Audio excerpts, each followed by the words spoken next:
Police চেয়েছে দেখছি। হ্যাঁ জয়নুল এদিকে আয়। কি হয়েছিল? এই জয়নুল ভাই, ওকে নিয়ে আসেন, ওকে নিয়ে আসেন, তো ওকে নিয়ে আসেন, ওকে নিয়ে আসেন, ওকে নিয়ে আসেন ভাই, দুই তিনজন গিয়ে ওকে নিয়ে আসেন প্লিজ, ওকে নিয়ে আসেন, ওকে লাগবে আমার। ক্যামেরাম্যান আমরা কথা বলতে পারছি ক্যামেরাটা নিয়ে। দরকার আছে? আমার তো ক্ষতি করেই ফেলছে। না এটা পুলিশ কিভাবে এই সময় কারো ধরলো না, কোনো অ্যারেস্ট করলো না বা কোনো। দেখুন, আমি টোটাল বিল নিয়ে নিশ্চিতভাবে রিপোর্ট করেছি। আমরা আসলে প্রায় 3টি রিপোর্ট করেছি। আমার উন্মোচন যে প্রোগ্রামটা আছে সেখানে আমরা ইনভেস্টিগেটিভ প্রোগ্রামে আসলে দেখিয়েছি যে টোটাল বিল গত কয়েক বছর ধরে কীভাবে তিলে তিলে দখল হয়েছে। তো সেটি নিয়ে আমরা নিশ্চিতভাবে কাজ করেছি। এর আগে এখানে এসে বিভিন্ন জনের সাথে কথাবার্তা বলেছি যারা নিজেদের ব্যক্তি মালিকানাধীন মালিকানা সম্পত্তি হিসেবে দাবি করে এসেছেন, তাদের সাথেও কথা বলেছি এবং তারা যথার্থই তাদের রেকর্ড যেগুলো সেগুলো সেভাবে আমরা দেখেছি। কিন্তু আমি বারবার যেটি বলার চেষ্টা করেছি যে রাজুক একটি প্ল্যান করেছে যেটি কিনা ড্যাব, যেটি এখন আইনে পরিণত হয়েছে, সেটা এটিকে জলাধার হিসেবে দেখানো হয়েছে। এবং এর আগের আমরা জলাধার আইন, ভূমি উন্নয়ন আইন, ভূমি ব্যবহার আইন থেকে শুরু করে জলাধার সংরক্ষণ আইন থেকে শুরু করে পরিবেশ আইন থেকে শুরু করে অন্তত 12টি আইন রয়েছে যেখানে বলা হয়েছে যে কিভাবে জলাধার ব্যবহার হবে, কিভাবে জলাধার সংরক্ষণ হবে। এবং রাজুক সর্বশেষ যেটি করেছে সবগুলো আইনের পর্যালোচনা করেই ড্যাপ নির্ধারণ করেছে। সেই ড্যাপে থাকা 954% একটি বিল যখন ভরাট হয়ে যায় তখন এটি নিয়ে কোন প্রক্রিয়ায় ভরাট হলো, আমরা আসলে ঢাকার পরিবেশ নিয়ে যখন কাজ করি তখন এই বিষয়গুলো সামনে চলে আসে। আজকে যখন রাজুক এটির উচ্ছেদ অভিযানে এসেছে, সেই রিপোর্টের আমি যেহেতু এর আগে রিপোর্ট করতে এসেছি, তারা আমাদেরকে চিনে রেখেছে এবং সেই রিপোর্টের অংশ ধরেই আজকে আমার উপর আক্রমণ করা হয়েছে, আমার ক্যামেরাম্যানের উপর আক্রমণ করা হয়েছে, ক্যামেরাটি ভাঙচুর করে ফেলা হয়েছে। এই ক্যামেরা আর ইউজেবল না। আমাকে তারা যতটুকু সম্ভব, যেভাবে সম্ভব চারদিক থেকে আক্রমণ করেছে এবং ইট দিয়ে ঢিল মেরে আসলে পিছের অনেকখানি অংশ কেটে গেছে মনে হয়। প্রশাসনের ভূমিকা আমরা দেখলাম যে প্রশাসনের সামনেই কিন্তু এই ধরনের এই হামলাটা করা হয়। আমি কিন্তু পুলিশের কাছ থেকে সহায়তা চেয়েছিলাম। আমি খুব ভালো করে জানি এই এলাকায় যেহেতু রিপোর্টিং করতে আসি, সাংবাদিকতা করতে এসে মার খাওয়া কিংবা আক্রমণের শিকার হওয়া এটি নতুন ঘটনা নয়, এটি অনেক পুরনো ঘটনা। কিন্তু প্রশাসনের সামনে, পুলিশের সামনে যখন এটি ঘটে তখন দুঃখজনক। এবং আমরা এই ঢাকা রক্ষা নিয়ে, ঢাকার পরিবেশ রক্ষা নিয়ে যতগুলো রিপোর্ট করেছি সবখানেই দেখেছি সরকারের বিভিন্ন অর্গান এটার সাথে যুক্ত থাকে।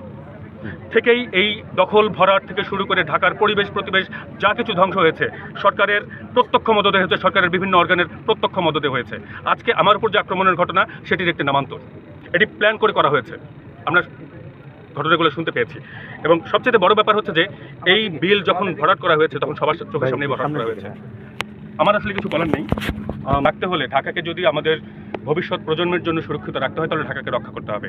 ঢাকা যারা ধ্বংস করেছে তাদের বিরুদ্ধে ব্যবস্থা নিতে হবে। ব্যক্তি মালিকানাধীন জমি, তাদের মালিকানা নিয়ে কোনো প্রশ্ন থাকা উচিত না, কিন্তু বাংলাদেশে যে আইনগুলো আছে সেগুলোর কার্যকারিতাও আসলে দেখতে হবে। এবং এখানে অনেক রাজনীতি থাকে। এই ঘটনাগুলো যখন ঘটে, ঢাকার যে হাউজিংগুলো গড়ে উঠেছে, এত অসংখ্য হাউজিং এমনি গড়ে ওঠেনি, বেশিরভাগেরই কোনো বৈধতা নেই। তাহলে কীভাবে গড়ে উঠেছে, কীভাবে তারা কার্যক্রম চালাচ্ছে? নিশ্চয়ই সরকারের কোনো না কোনো অর্গান তাদেরকে প্রোটেকশন দিচ্ছে। আজকের ঘটনা এই প্রশাসনিক যে তাদের সুরক্ষা দেওয়ার যে বিষয়টি, এটি দিয়ে নামান্তর, এটি হচ্ছে সেটার উদাহরণ। পুলিশের পক্ষ থেকে নীরব ভূমিকা পালন করা। উচ্ছেদ অভিযান শুরু হওয়ার 2 ঘন্টা পরে পুলিশ এসেছে, 3 দিন আগে তাদেরকে চিঠি দেওয়া হয়েছে, কিন্তু আজকে তারা যখন এসেছে তখন অলরেডি রাজুকের টিম এসে 2 ঘন্টা অপেক্ষা করেছে, তারপরে পুলিশ এসেছে। ততক্ষণে এখানে যা তৈরি হওয়ার, যে অবস্থা তৈরি হওয়ার সেটি হয়ে গেছে এবং সেটিরই নামান্তর। আজকের অভিযান বন্ধ করে রাজুকে ফিরে যেতে হচ্ছে। আমি সাংবাদিকতা করতে এসে আমাকে মার খেতে হচ্ছে। সুতরাং কোনো সমস্যা নেই, সাংবাদিকতা করতে হলে মার খেতে হবে, কিন্তু সেটার একটি নৈতিক ভিত্তি থাকা দরকার, সাংবাদিকতার একটি সুরক্ষা থাকা দরকার। সেই সুরক্ষা দিতে আমাদের প্রশাসন যে ব্যর্থ সেটি আপনারা নিশ্চয়ই দেখেছেন। বাকিটুকু আপনারা নিশ্চয়ই চোখের সামনে যতটুকু দেখেছেন ততটুকু নিয়ে রিপোর্ট করেন। আমার আসলে বলার কিছু নেই। আমার ক্যামেরাম্যান এখানে এসে দীর্ঘদিন কাজ করেছে। আমরা কখনোই কারোর বিরুদ্ধে কোনো কিছু বলার চেষ্টা করিনি। ভাই সবচেয়ে বড় জিনিস হচ্ছে যে এখানে পুলিশের উপস্থিতি, রাজুকের কর্মকর্তাদের উপস্থিতি। এই এলাকার জনগণ কিভাবে ক্যামেরা ভাঙে দেখেন, ক্যামেরা ভাঙছে, ক্যামেরা টাইনা নিয়ে গেছে, আমার হাতে করছে। এইটা কি পুলিশের নীরব ভূমিকা? এগুলি কি এই দেশ কি এই 5ই আগস্টের পরে কি এই পাইছে? আমার আর কিচ্ছু বলার নাই।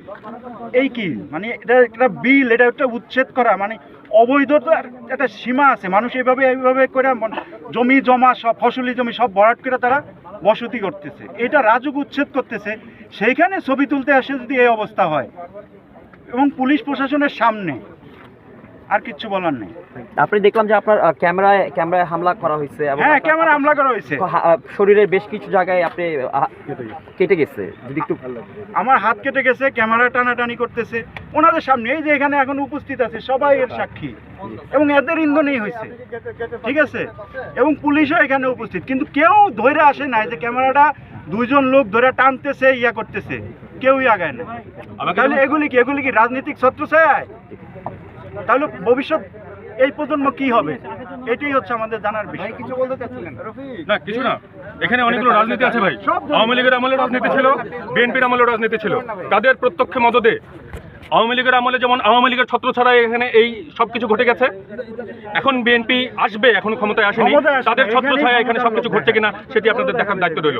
এখানে কাদের ইন্ধনে সকাল থেকে কারা এখানে আনাগোনা করে এত লোকজন জড়ো করেছে সেটিও তো নিশ্চয়ই আপনাদের উপর ছেড়ে দিলাম যে দেখেন যে এখানে কি হয়, দেখেন যে কি হয়, আমরা খুব ভালো করে জানি।